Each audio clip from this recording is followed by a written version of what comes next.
Buonasera, benvenuti voi che siete qui, coraggiosi, perché tanti avevano paura di trovare casino, strada chiusa, non trovare parcheggio, tanti erano impauriti da questo.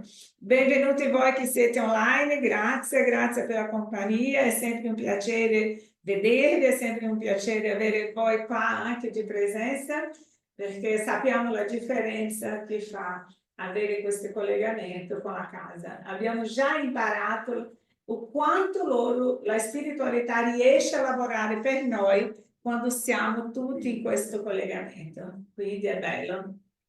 Dal Vangelo secondo lo Spiritismo, preghiera per le riunioni. Oggi, martedì 6 maggio 2025, sono le 20:43. Iniziamo con la serata con la nostra preghiera dopo tutte queste bellissime canzoni che abbiamo ascoltato. Noi preghiamo il Signore Dio Onnipotente di mandarci spiriti buoni per assisterci, di allontanare quelli che potrebbero indurci in errore e di concederci la luce necessaria per distinguere la verità dalla menzogna. Allontanate, Signore, anche gli spiriti malevoli, incarnati o disincarnati, che potrebbero tentare di gettare fra noi la discordia e di distoglierci dalla carità e dall'amore per il prossimo. Se qualcuno tentasse di introdursi qui, fatti che non trovi accoglimento nel cuore di nessuno di noi. Buoni spiriti, che vi dignate di venire a istruirci, rendeteci docili ai vostri consigli. Allontanate da noi qualsiasi pensiero di egoismo, orgoglio, invidia e gelosia. Ispirateci l'indulgenza e la benevolenza verso i nostri simili, presenti o assenti, amici o nemici. Infine, fate sì che attraverso i sentimenti da cui saremo animati, noi possiamo riconoscere la vostra salutare influenza. Donate ai medici cui darete l'incarico di trasmetterci i vostri insegnamenti, la coscienza della santità della missione che è stata loro affidata e della gravità dell'atto che si stanno per compiere, affinché agiscano con il fervore di raccoglimento necessario. Se nell'assemblea si trovano persone attirate da altro intendimento che non sia il bene, aprite loro gli occhi alla luce e perdonateli, come noi li perdoneremo se venissero con intenzione malevola. Noi preghiamo in particolare sul spirito protettore della casa Sede di Luce, Santo Agostino, e anche le nostre guide spirituali di assisterci e di vegliare su di noi. Così sia. Grazie a tutti. I nostri angeli guardiani possano aiutarci, intuirci, auxiliarci. Area di lavoro. Bom, nostro tema oggi è un tema importantissimo dentro della tematica che sappiamo tutto essere la reincarnazione. Non possiamo, tutti gli argomenti dell'attualità che noi prendiamo per parlare, sappiamo che mettiamo sempre nell'ottica spiritista, perché noi siamo qui non per la parte scientifica, che non è il nostro compito, ma semplicemente per istruire e aiutare con che le persone capiscono la importanza di essere un spirito in una vivenza in un corpo in questo periodo sulla Terra. Perché? Perché ognuno di noi abbiamo questa responsabilità. La nostra vita è un esempio a tante persone e la nostra vita, poi, anche se già siamo caduti in tentazione di qualsiasi tipo della nostra vita, Dio dà sempre una seconda chance a tutti. Noi non siamo qui per giudicare chi siamo, noi anche con questa, anche toccare in questa parola di fare giudizio. Non siamo qui per fare giudizio, non siamo qui per dire se è giusto, se non è giusto, se è corretto, se non è corretto, se uno ha preso la decisione giusta o sbagliata. Siamo qui semplicemente per passare l'informazione a quale la spiritualità ci tiene di dare, perché possiamo veramente uscire di questa catena che noi andiamo a aprisionarsi, perché noi costruiamo le nostre catene, no? Siamo noi che deliberatamente, volontariamente, conscienti o inconscienti, che creiamo queste successive catene di una vita a un'altra. Quindi, quanto più conoscenza io ho sulla realtà spirituale, meno sono nella condizione di incatenarmi. Quando conosci la verità e la verità vi tornerà liberi. Questa è la verità che dice la spiritualità, è venuto già a raccontarci, no? Quindi l'aborto e le sue conseguenze spirituali. Come possiamo vedere, qui c'è basato sull'opera, un'opera dettata dallo spirito Luiz Sérgio, Psicografia di Irene Pacheco Machado. Questo è un libro, Lasciami vivere, a quale inclusive noi, io e un'amica, abbiamo messo sottotitolo, abbiamo sottotitolato, abbiamo già fatto vedere in questa casa, abbiamo già messo a disposizione e è un film bellissimo da guardare completo. Dobbiamo proprio vedere sempre. Iniziando con il libro degli spiriti, o iniziando con le domande del libro degli spiriti, ossia libro secondo, capitolo 7, la domanda 344, a quale Kardec ha chiesto allo spirito: in quale momento l'anima si unisce al corpo? Scusate, in quale momento l'anima si unisce al corpo? La unione ha inizio al momento della concessione, è giusto, ma non è completa che al momento della nascita. Dal momento della concessione, lo spirito designato ad abitare un determinato corpo si unisce a esso con un legame fluidico che va sempre più consolidandosi fino all'istante in cui il bambino viene alla luce. Il grido che prorompe all'ora dal bambino annuncia che egli fa parte dei viventi e dei servitori di Dio. Perché lo Spirito ha messo dei servitori di Dio?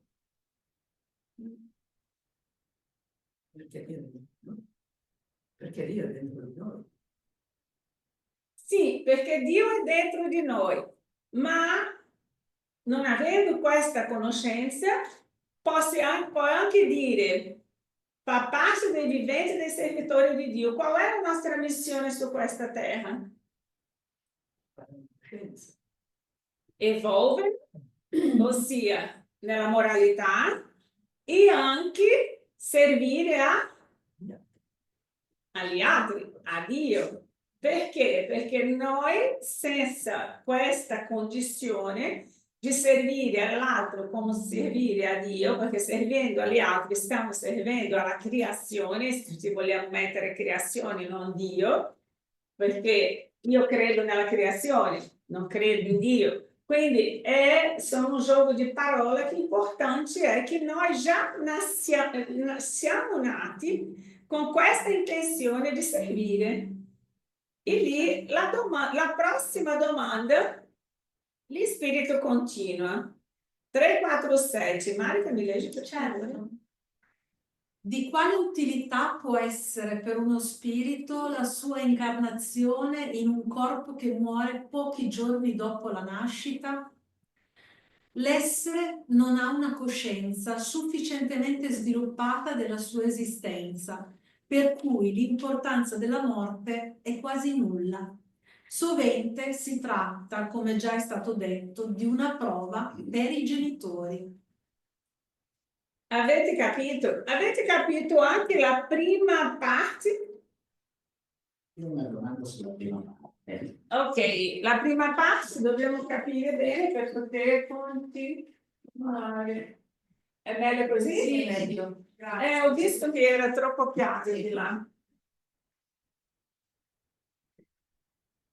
Il mondo del procedimento inizia già dallo spermatozoo o inizia quando lo spermatozoo è entrato nel gruppo?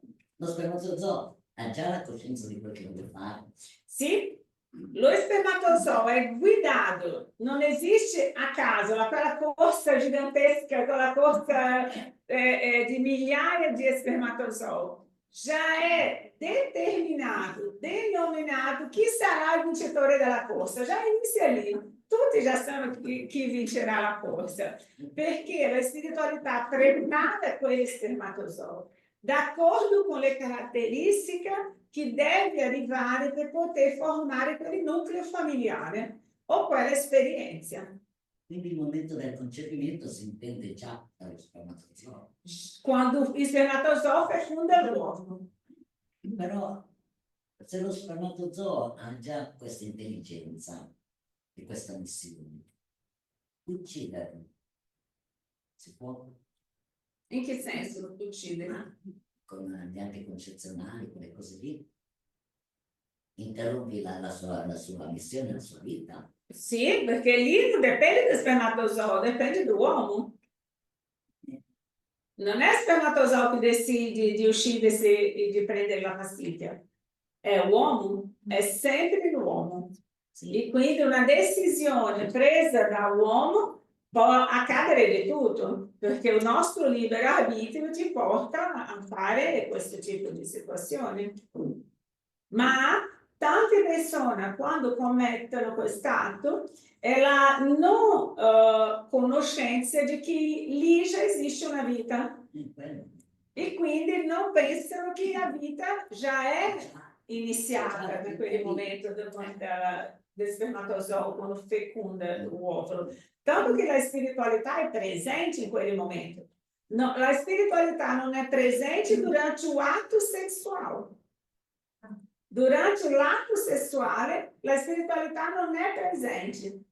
Quando, mentre sono lì, loro arrivano, preparano l'ambiente, preparano l'utero, preparano l'uomo e escono. Aspettano che loro facciano le loro relazioni. Quando finiscono, loro vanno a finalizzare quello che è la fecondazione dello spermatozoo con l'ovulo. È tutto assistito. Per questo che quando diciamo che togliere una vita o volontà propria è contro il disegno di Dio, perché immaginate quanto tempo la spiritualità dedica a noi per la concessione. E ancora prima, perché? Perché lo spirito va sopra a stare e a conoscere i genitori, a conoscere questi che saranno i suoi genitori, molto prima, sono mesi e mesi, dipendendo do tipo di spiriti che non vogliono reincarnarsi o i genitori che non vogliono accettare. Gente, immagini qui per convincere uno a perdonare un altro, è difficile, immagina il mondo spirituale. Quante volte si riuniscono durante il sonno, i genitori escono do corpo, accompagnato dai mentori, e questo spirito che deve reincarnarsi, anche quello spirito va a decidere se vuole o no, se accetta o no questa. Aí dopo tutto pronto, arriviamo qui e decidiamo perché è troppo difficile la vita, togliersi la propria vita. Già interrompere questa partenza del spermatozoo non è già un rifiuto? Nesse caso può anche essere un rifiuto alla programmazione, ma può anche essere sospesa in quel momento e aspettare una nuova programmazione. È diverso di dopo fecondato causare un shock. Sì, perché esiste shock animico, esiste o collegamento dell'espirito con quell'effetto che sarà lì, che crescerà in quel corpo. E lì c'è un shock, c'è delusione, c'è la rabbia, ci sono diversi sentimenti per una cosa che sono spiriti imperfetti ancora, siamo spiriti imperfetti. Quindi neanche sempre accettiamo con serenità e tranquillità la decisione, aliás, qui noi non accettiamo la decisione di un altro che cambia idea di ultimo momento, domani andiamo in spiaggia, andiamo a fare un giro, dopo mi sai, oggi, ho pensato bene, non vou... Guai, si rompono le amicizie, si finisce rapporto. Immagine lo spirito che si programma, che pensa che avrà questa opportunità di venire qui e fare una vita diversa. È stato tutto interrotto. Quanto tempo dovrà ancora aspettare per riprendere la propria esistenza?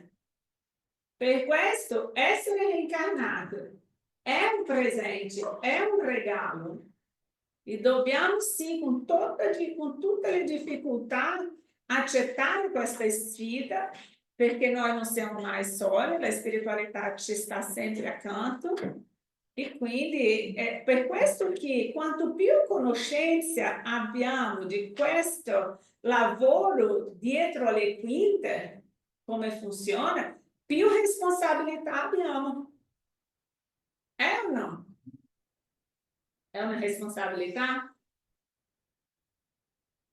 Lina, mi puoi leggere per favore?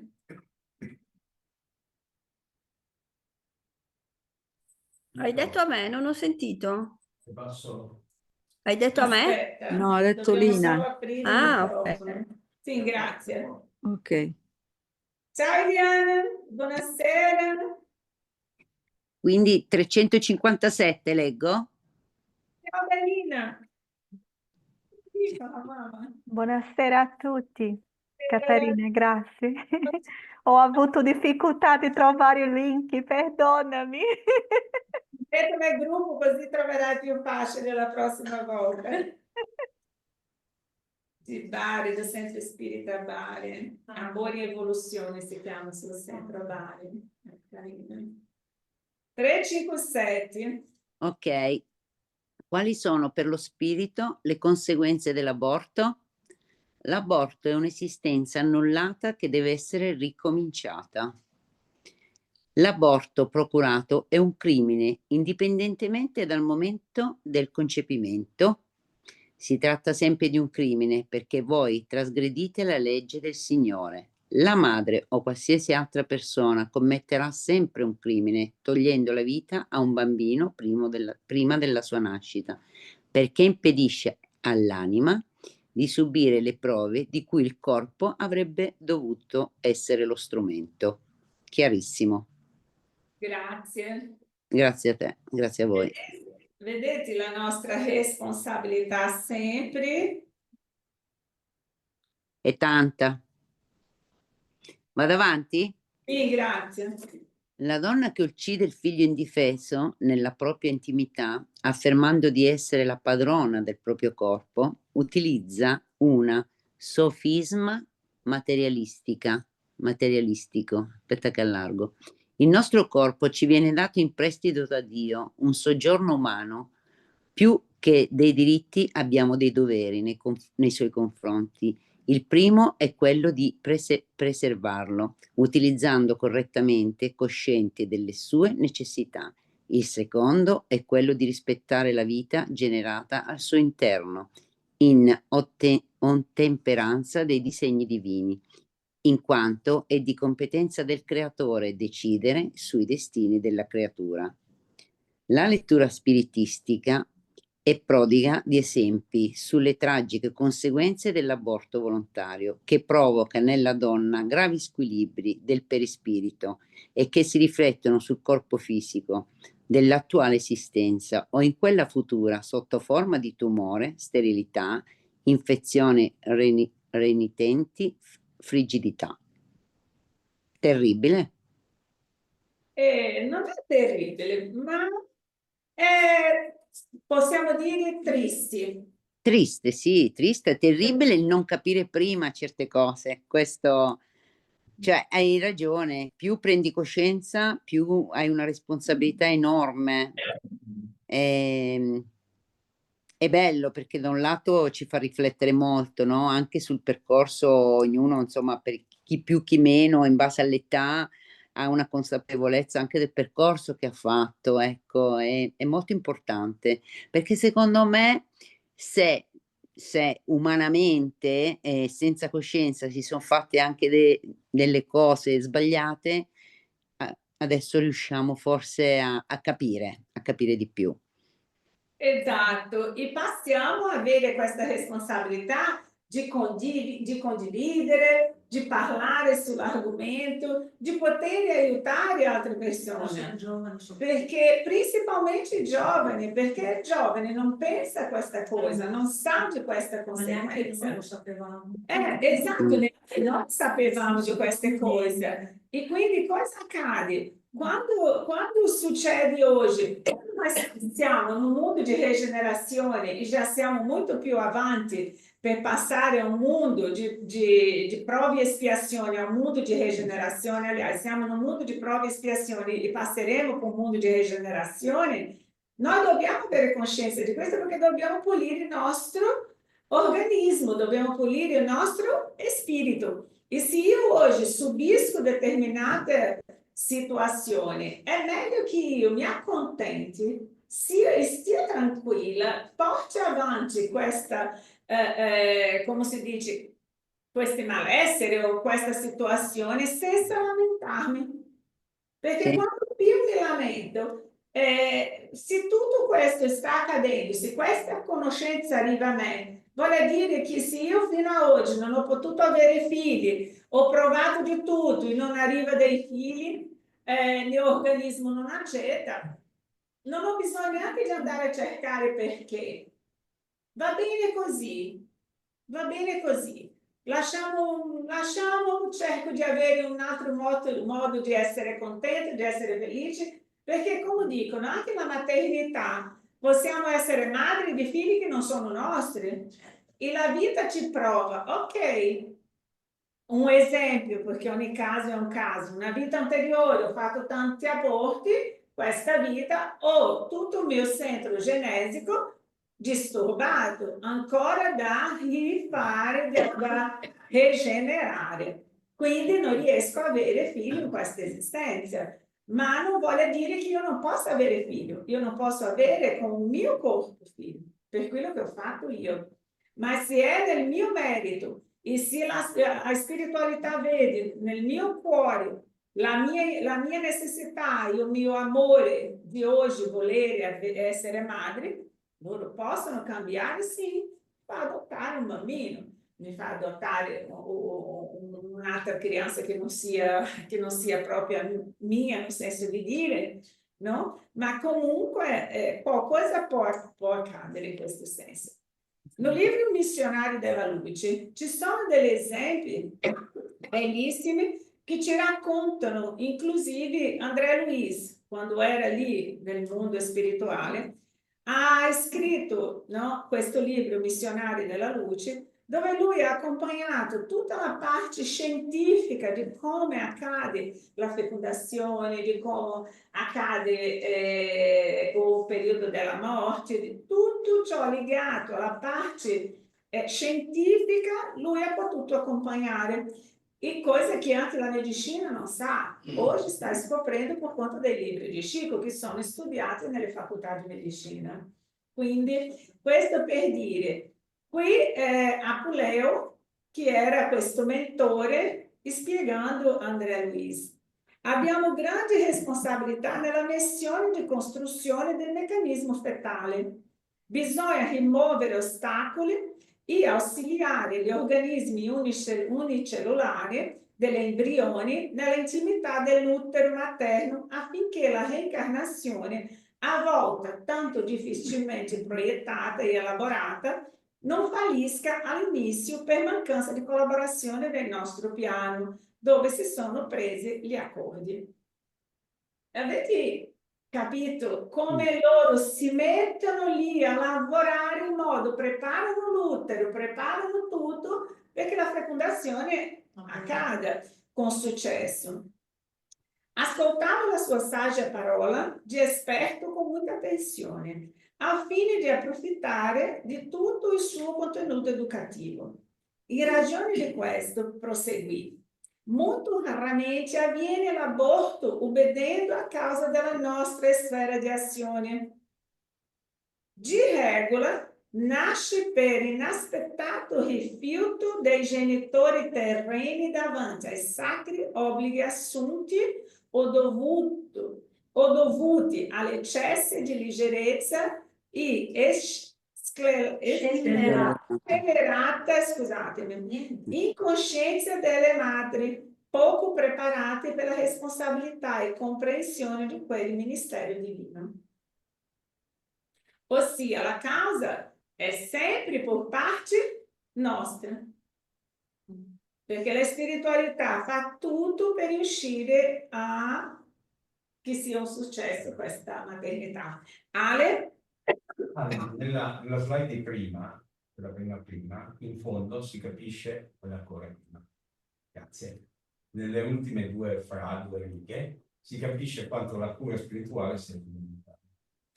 Davvero, ben osservato. Quanto la cura Quanto la cura spirituale spirituale è importante. Perché? Perché avendo la conoscenza di che tante volte il mio corpo, il mio spirito è stato così già danneggiato di una vita anteriore che riflette nel mio corpo. Oggi io posso cercare di guarire il mio corpo, ma parallelo al mio corpo io devo guarire la mia anima, il mio perispirito. Non solo il corpo fisico, ma anche il perispirito. Tante volte riusciamo a guarire il perispirito, il corpo no. Ma lì è la benedizione. Io posso morire con un problema nel mio corpo, ma il mio spirito non ha più quel problema. È lì che funziona l'intervento spirituale. Brava Ale. E quindi qui c'è un libro anche, ci sono nella letteratura spiritista veramente ci mettono tante informazioni di storie di vita reale perché noi possiamo conoscere veramente il meccanismo. Non è una storia inventata, sono personaggi veri che sono esistiti. In questo libro, Chi ha paura della morte, di Richard Simonetti, è molto interessante perché di una forma un po' meno pesante, lui tratta di argomenti molto seri e molto importanti, come le malattie degenerative, no? L'Alzheimer, il momento della morte, tratta di incidenti, tratta di diversi argomenti, è un libro molto carino, potete anche cercare questi libri sulla Casa del Nazareno, che è bello. E nel capitolo 14 lui tratta proprio sull'aborto. L'aborto si colloca quindi come una disincarnazione. In questo caso, l'aborto è messo come una disincarnazione. Se è di forma spontanea, quando l'organismo materno non riesce a sostenere lo sviluppo del bambino, essi rappresenta una prova in relazione all'infrazione della legge divina tanto per i genitori che provano frustrazione del desiderio di diventare genitori, accresciute nella donna le sofferenze e disturbi per interruzione della gravidanza, quanto per i incarnanti che vede l'insuccesso del suo desiderio di ritornare alla carne. Questo è l'aborto spontaneo. Quindi è per tutte e due. Per tutte e due. O per la madre o per il figlio. O per tutte e due insieme. O per tutte e due insieme.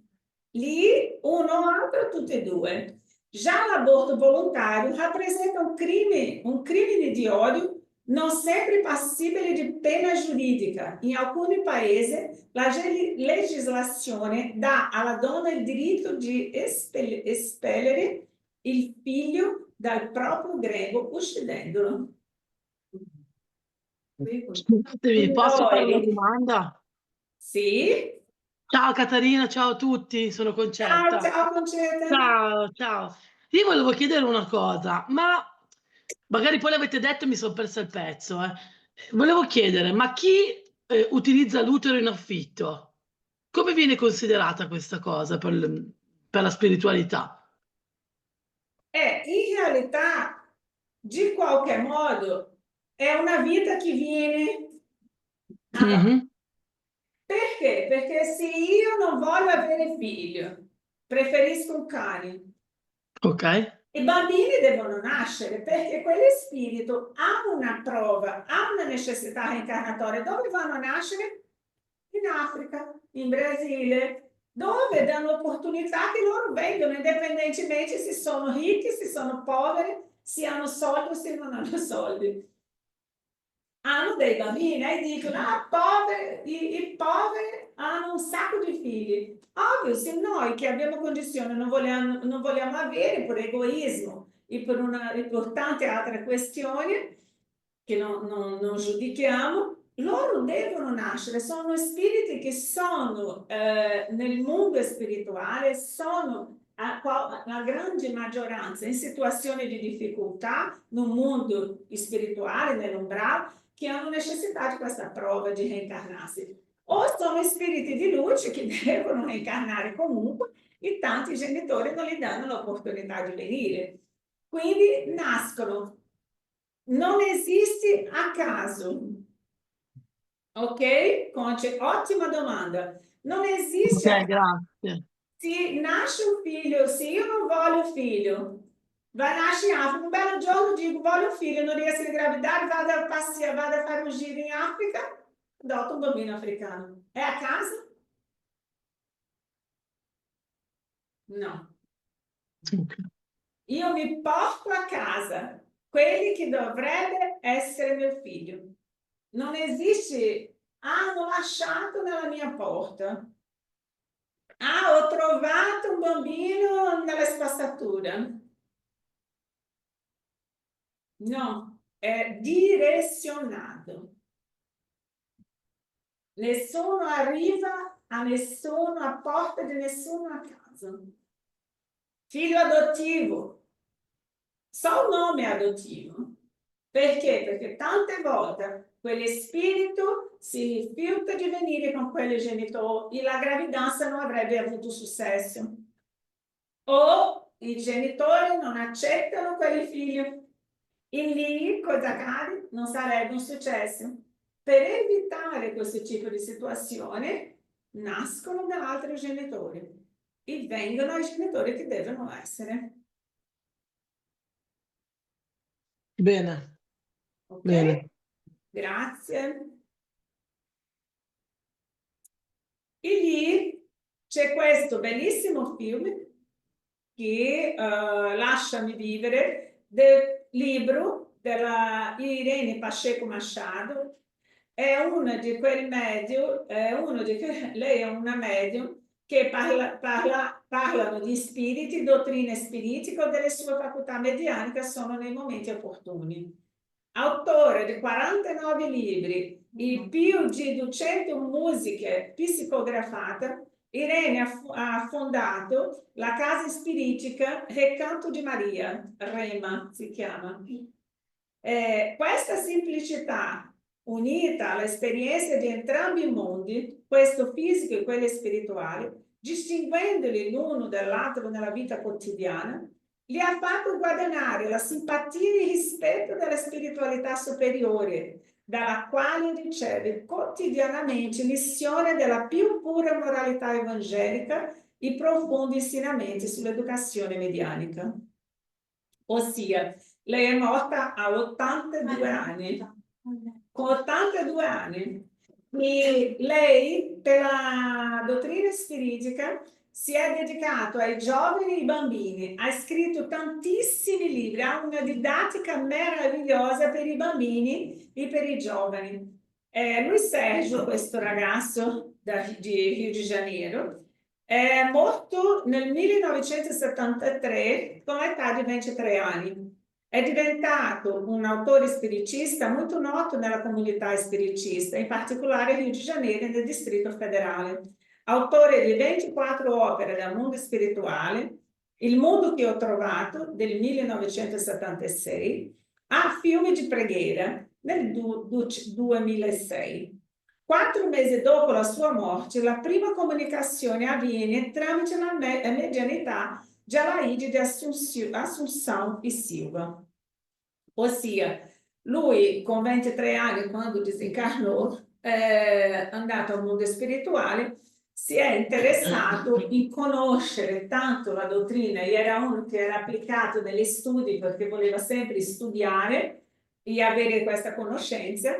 Lo hanno invitato a visitare la colonia delle abortiti, perché noi sappiamo che ci sono non solo una colonia, e ci sono sopra il Brasile, soprattutto il mondo, ci sono diverse colonie che danno soccorso agli spiriti.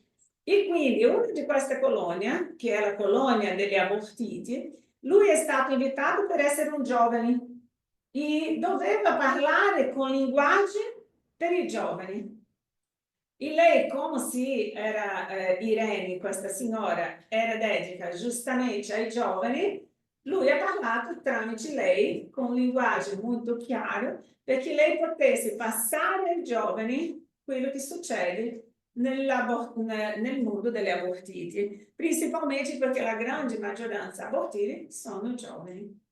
E dicono, lui ha fatto questa osservazione quando era lì in questa colonia, e la dottoressa Kelly, che è quella che lo ha accompagnato, ha detto che il problema dell'aborto è più grave che il problema della droga. Immaginate questo? No, veramente. Il problema dell'aborto è più grave che il problema della droga. E le conseguenze dell'aborto sono conseguenze non solo fisiche, ma principalmente spirituali. Come tutti i mali che facciamo. Scusatemi, sono un rompiscatole. No, assolutamente.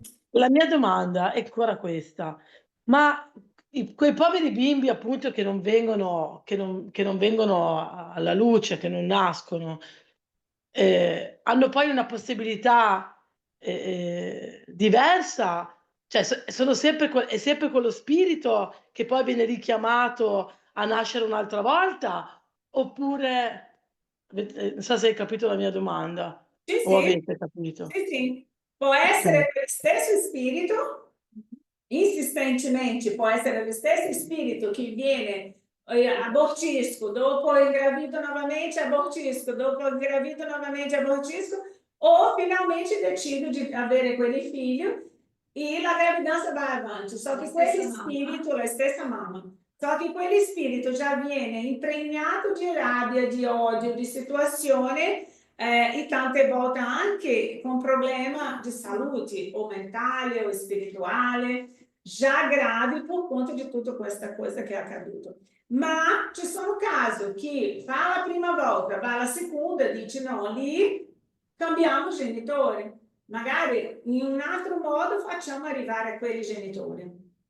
Quindi ogni caso è studiato di modo diverso. Okay, grazie. Ok, quindi noi sappiamo che in Italia c'è la legge sull'aborto. Dal 1978 questo intervento è regolato dalla legge 194, norme per la tutela della maternità e sull'interruzione volontaria di gravidanza, che sancisce le modalità di ricorso all'aborto volontario. Ossia, io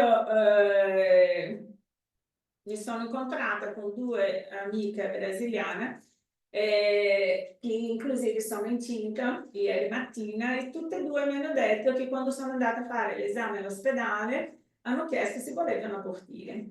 È di prassi chiedere se vogliono abortire.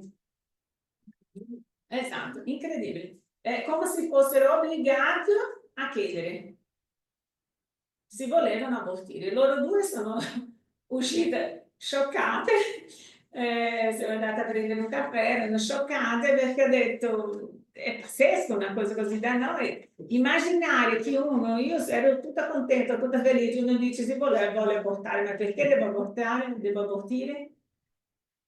Ma è di prassi chiedere. E qui noi sappiamo, questi dottori, sono andata a vedere nuovamente, no? Su di lui oggi, perché questo è un annuncio molto antico quando ho fatto questa conferenza, ho rifatto tutta la conferenza, ma questo qua non potevano mettere. Io i bambini li frullo, sì, li frullo, non ho paura di dirlo. Questo signore è un politico, ancora oggi. Caterina, gli ultimi paragrafi che hai detto, non so se è un problema vostro, non si sentiva nulla, eh? Era metallico e non si sentiva. Pronto, Cri? No, io ho sentito benissimo. Magari è la tua internet che è scappata un attimo. E quindi qui dici, no? Continuando quella slide anteriore, continuando lo slide anteriore, cui diceva della responsabilità qua sotto, il diritto di espellere il figlio dal proprio grembo uccidendoli, pontino, pontino, pontino, andiamo qua, ma è inesorabilmente soggetto alla sanzione della giustizia divina che colpisce non soltanto la gestante, ma anche quelli che direttamente o indirettamente sono stati coinvolti, familiari che lo suggeriscono e professionisti che lo esercitano. Ma, gente, lasciamo chiaro novamente, non siamo qui per giudicare, non stiamo facendo un giudizio, perché ognuno sa della sua necessità. Ognuno sa perché fa, perché ha fatto, e ognuno è cosciente di chi risponderà là sopra a Dio e a chi qui, durante questa propria esistenza, è quello che ha fatto. Quindi questo è un colloquio che esiste attenuanti e aggravanti. E non siamo noi che siamo qui a giudicare, è solo per mettere alla luce quello che è veramente l'aborto. La reincarnazione semivolontaria proposta. I mentori studiano i debiti e i meriti, programmando insieme allo spirito reincarnante i principali eventi della prossima esistenza in carne e ossa, con l'obiettivo di liquidare o ridurre i debiti e approfittare delle opportunità di progresso. Ossia, la fila unica per la reincarnazione. Spero che ci sia un posto vagante di medico. Questa volta farò il bravo. Quindi si sceglie di venire medico per salvare, per togliere debiti. E arriviamo qua, dimentichiamo tutto e continuiamo a fare le stesse errori di prima. Un bravo, in questo film fa vedere nell'ombrao medico abortista con diversi feti imprigionati al suo perispirito. Eugenia, che è una signora con diversi feti imprigionati al suo perispirito, supplica aiuto a Andrea Luiz e lui la aiuta. Ossia, questa signora era un abortista, non era un medico, ma faceva l'aborto. Ok? Qui c'era anche un politico nell'ombrano. Politico a favore della legalizzazione dell'aborto, quelli che ha affermato per la legalizzazione dell'aborto. Quindi questo film ci mostra, questo libro, questo film, in chiaro cos'è e cosa sono le responsabilità di tutti quelli che sono coinvolti. Tutti siamo capaci di fare di meglio, perché dalla tentazione e le prove di oggi possiamo valutare il tipo di lavoro che la vita ci conduce per porre rimedio agli errori del passato, illuminando il futuro. La perfezione è l'obiettivo, la reincarnazione è la strada. E qui c'è scritto, che nascerai tra le persone di vita sospetta. Ti chiameranno di traditore, ladro, vipera, vivrai sotto forte tentazione, ma se sarai perseverante nel bene, aiuterai tante persone. Allora sarai un missionario, un profeta? No, sarai un politico. Quindi oggi vediamo che tutte quelle sono missioni fallite, reincarnazioni sprecate. Anche nell'umbral ci sono tutti questi medici, spiriti benevoli, che vanno all'umbral a riprendere queste palline di luce che vedete. Sono gli spiriti abortiti che erano attaccati a questo medico e attaccato a quella signora. E quindi mano a mano questi medici riescono a parlare con questi spiriti, riescono a fare capire a questo medico l'errore che ha commesso, perché lui continua a dire: ma io ho fatto il meglio, ho aperto la migliore clinica perché le donne avessero tutto il trattamento migliore possibile, che non fosse nella mano di gente che potesse fargli del male. Ho fatto il mio meglio, ma contro la legge divina.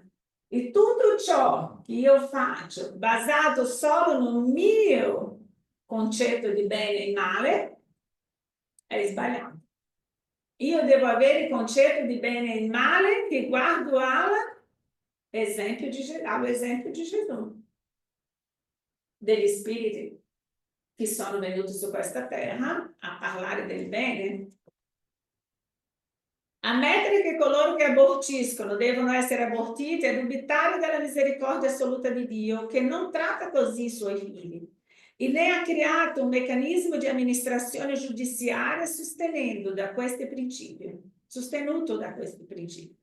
Al contrario, istituì un sistema perfetto di valutazione degli atti, positivo e negativo, e questa valutazione è personale. Se lo spirito ha poca coscienza, monitorato in caso contrario. Ok? Se ha coscienza, lo spirito gli spiega, gli dice. Se non ha coscienza, la propria spiritualità programma per la reincarnazione. Quando lo spirito non è in capacità, ma comunque vengono reincarnati. Tutto ciò è all'interno di un insieme di leggi sagge e immutabili, permettendo a ogni passo e momento la ripresa della traiettoria degli esseri, considerando i punti di forza e di debolezza, i pro e i contro.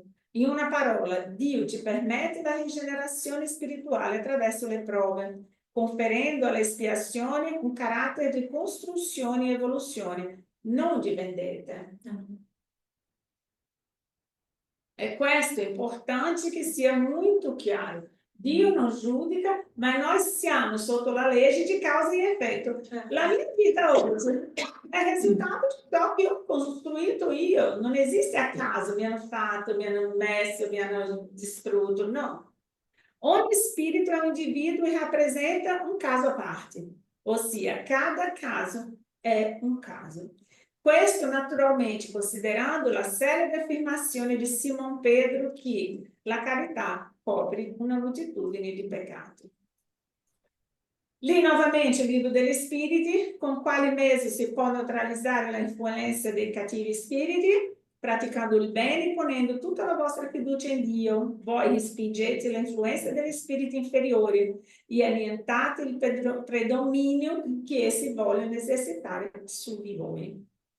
Di cosa ha bisogno lo spirito per salvarsi? Fuori dalla carità non c'è salvezza. Fare il bene, essere sempre dentro della giustizia divina, della moralità, chiedere scusa, ho fatto, ma Dio, dammi l'opportunità di riparazione, perdonami, ma non ero pronta, non ero preparata. E lì la vita ci darà questa nuova opportunità. Sempre ci darà questa nuova opportunità.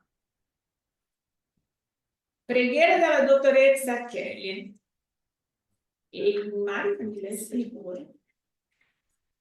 Gesù Cristo, Figlio di Dio, fratello amato, sostieni coloro che disincarnano, ma aiuta ancora di più coloro che ritornano al corpo materiale per riniziare il loro cammino.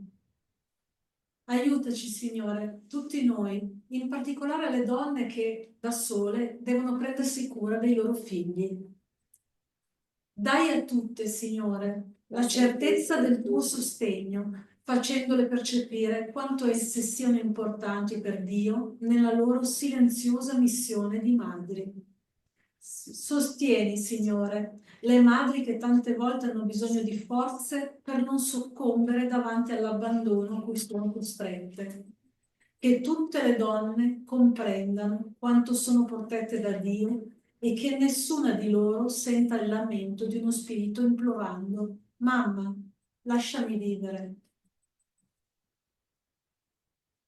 Questa è la preghiera della dottoressa Kelly nel fiume in visita a questi centri di soccorso. La vita non finisce e la morte è un gioco scuro di illusione. Chiudere gli occhi del corpo non determina i nostri destini. Bisogna navigare nel proprio dramma o nella propria commedia per capire il senso di tutto. Un'esistenza è un atto, un corpo una vera, un secolo un giorno, la morte. La morte è il soffio rinnovatore. Andrea Luiz, Nostula. Bella questa frase. Quindi sono delle informazioni che noi possiamo e dobbiamo cercare di capire per riuscire a, non solo in questo caso, ma in tutti i casi a quale abbiamo delle sofferenze, delle limitazioni. Un motivo c'è, non importa qual è il motivo. Ma oggi, se io accetto questa situazione, se io passo a vivere la mia vita sapendo che là sopra non hanno sbagliato con me, non hanno sbagliato con il modo che mi hanno fatto o che mi tengono in questa esistenza. Io devo chiedere scusa, chiedere perdono, pregare per la situazione, ringraziare la situazione che vivo. In questo modo riuscirò a aprire una strada di luce davanti a me, che tutte le mie sofferenze passeranno a essere così sottili e di una prova non diventerà un'espiazione. Ok? Wow. Avete qualche domanda? Volevo chiedere una cosa. Se una madre decide e succede, magari fa un aborto, rimane incinta e abortisce. A distanza di tempo decide di fare un figlio e quindi mette al mondo un figlio. Cosa succede in questi casi? Il bambino che nasce porta qualcosa del bambino che è stato abortito o sono a sé? Questo dipende, Lina. Come abbiamo detto, ogni caso è A sé. Io ho una cugina, la quale la amo, ha provato 7 gravidanze. 7. Per 7 volte ha cercato di rimanere incinta. Ha fatto la prima, ha fatto la seconda, ha fatto tutti i tipi di esami, ha messo tutti i soldi da sua parte della famiglia per cercare di gravidare perché voleva un figlio. Lì ha avuto 3, nelle prime 2 ha perso di immediato, delle altre in poi arrivava a 5 mesi, arrivava a 4 mesi, arrivava a 7 mesi, arrivata a 8 mesi e ha perso. Però bambino. Non si è arresa. In quel periodo lì, lei si è trasformata di tal modo in quel processo che ha vissuto di dolore, di sofferenza e di amore, perché ha detto io voglio un figlio, che nella 7ª tentativa è rimasta incinta.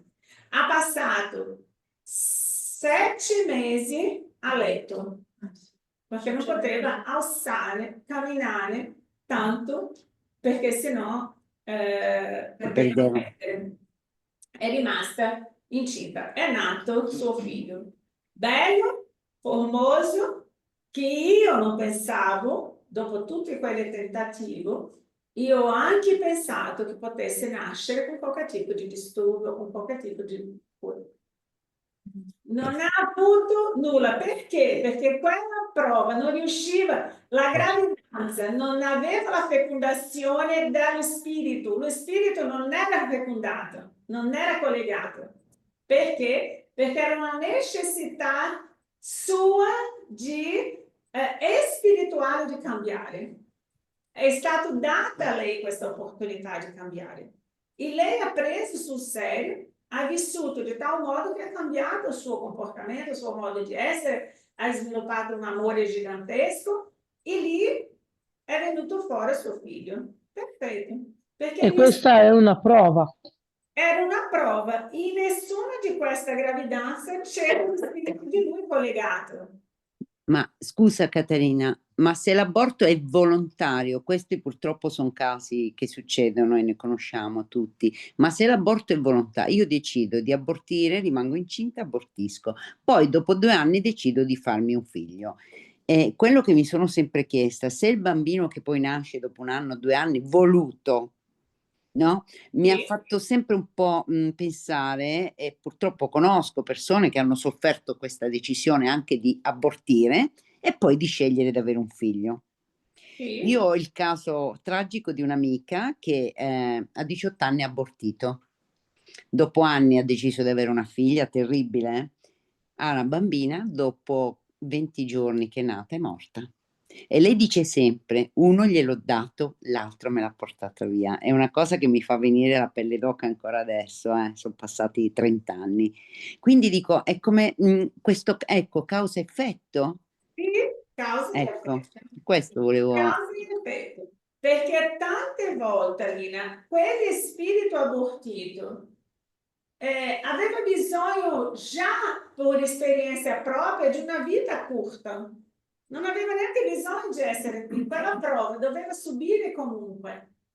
E lei in quel momento ha deciso di non avere. Ok, quel figlio può venire e viene di modo brutto perché può non perdonare, può non accettare e può essere una situazione di tanta difficoltà per questi genitori o per la madre.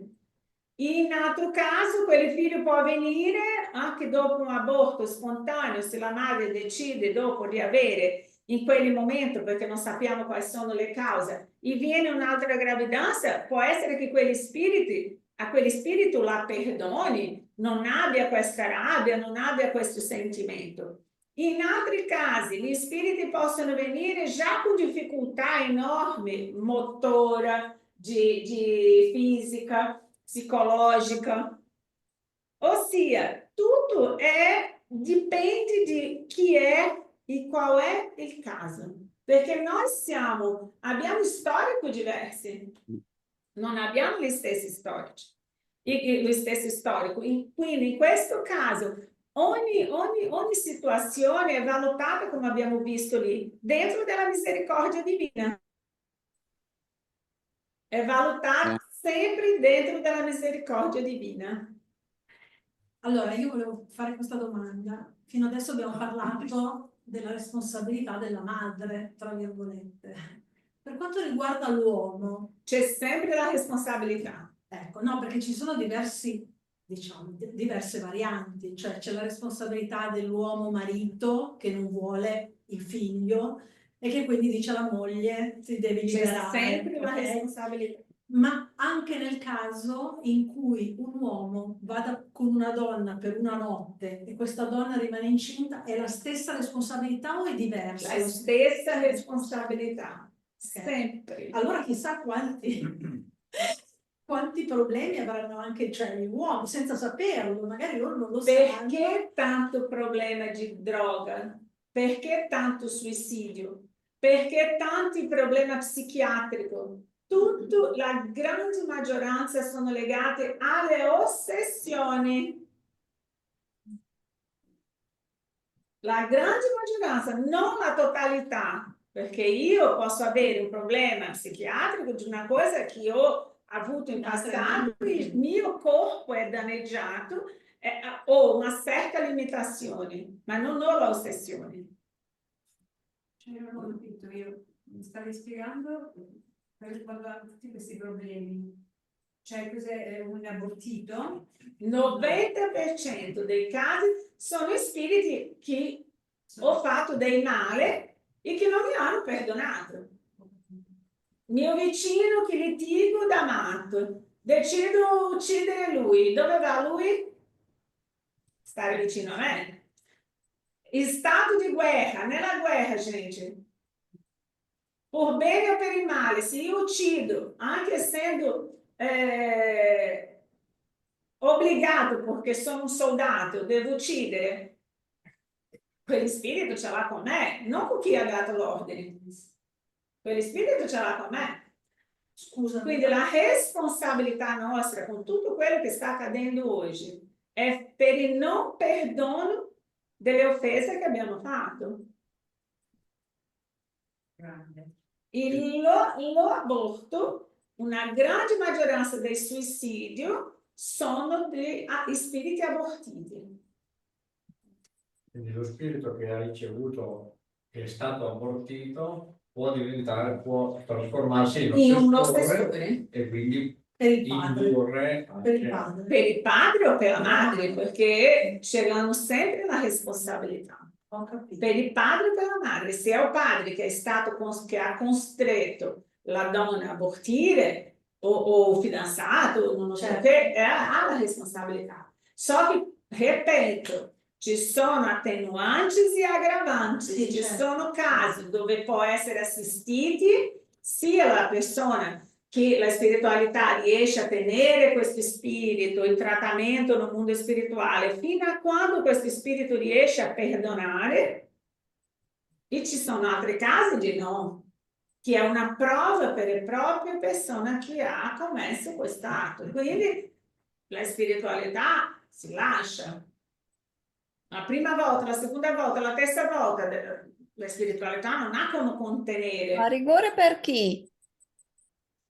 Come? Scusate,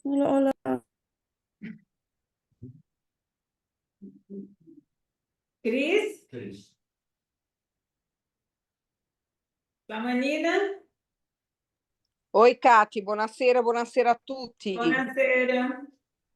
Io volevo, se possibile, solo su questo che tu stai dicendo, solo aggiungere che a volte può succedere, anche in risposta a quelle due nostre care amiche che hanno domandato prima, che può succedere che magari quello spirito può venire a rincarnare nella stessa famiglia, ma tramite un'altra persona. Se la persona che ha abortito in quella famiglia avrà i meriti di cercare il bene, di cercare il cambiamento intimo e morale, di cercare di essere una persona migliore e anche aver pentito profondamente, chiedere perdono a Dio profondamente, magari avrà i meriti perché quello spirito possa crescere insieme a lei parallelamente con nipoti, sorelle, cugine. Sì, quando deve arrivare, arriverà comunque a essere vicino a noi, o tramite gli stessi genitori o tramite un'altra persona. È vero, Abbiamo è detto, vero, se io qui non è voglio vero. avere, grazie Cris, se io qui non voglio avere, nascono in Africa, nascono in Brasile perché lì lasciano venire. E quindi è proprio così. Katia, abbiamo 10 minuti, 5 minuti. Ciao a tutti, grazie. Volevo dire, riflettendo molto, che questa conferenza è proprio che tutti dovrebbero vederla perché il comandamento onora il padre e la madre. E quando ascolti questo ti rendi conto che anche se hai avuto una famiglia un po' brutta, devi proprio onorare perché ti hanno lasciato vivere, ti hanno dato la vita e hai delle opportunità incredibili, no? in questa vita. Certo che ti segna una famiglia magari storta, diciamo così, ci sono dei casi pesanti, però fa bene proprio ascoltare, va bene a tutti ascoltare questa cosa perché ti rendi conto anche quante volte i genitori avrebbero potuto buttarti nel cestino. E Esatto. sei appeso lì e sei solo nella speranza e magari hai un bisogno incredibile di incarnarti anche proprio per mettere a posto le cose con loro, ma anche niente, anche solo per incarnarsi e vivere. Quindi è bella tosta, è proprio importante questo aspetto che magari qualcuno dice, vabbè, io non sono coinvolto, non mi interessa, non la guarderò. E invece guarda se sei su questa terra, in qualche modo è meglio che l'ascolti. Grazie Katia. Questo è importante, ben detto, perché, come dico, onora padre e madre, non dice ama. Quante volte ripetiamo questo? Giustamente, perché loro se ci hanno dato la vita, in qualche modo dobbiamo ringraziare il nato. Se mi hanno abbandonato luogo dalla nascita, se mi hanno dato a un vicino, se mi hanno fatto quello che il loro cuore diceva di fare. Loro risponderanno a sopra la loro attitudine, ma non sono io a giudicare le attitudini loro, non posso io giudicare le loro attitudini. Ok? Io devo solo perdonare. Grazie ragazzi, siamo proprio arrivati alla fine. Ah, e non lo so, allora ti dirò la mamma.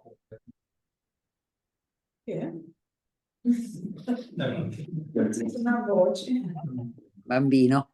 Bambino, che bello. Un bambino. Quindi siamo tutti in queste stesse situazioni, che possiamo pregare per tutti. Andiamo alla preghiera di chiusura. Grazie. Grazie a voi. Grazie. Preghiera alla fine della riunione. Ringraziamo gli spiriti buoni che sono venuti qui per comunicare con noi. Li preghiamo di aiutarci a mettere in pratica le istruzioni che ci hanno dato e di fare in modo che ognuno di noi, uscendo da qui, si senta fortificato nella pratica del bene e dell'amore verso il prossimo. Desideriamo pure che queste istruzioni siano di vantaggio per gli spiriti sofferenti e per quelli ignoranti o viziosi che hanno potuto assistere a questa riunione e sui quali noi invochiamo la misericordia di Dio. Così sia.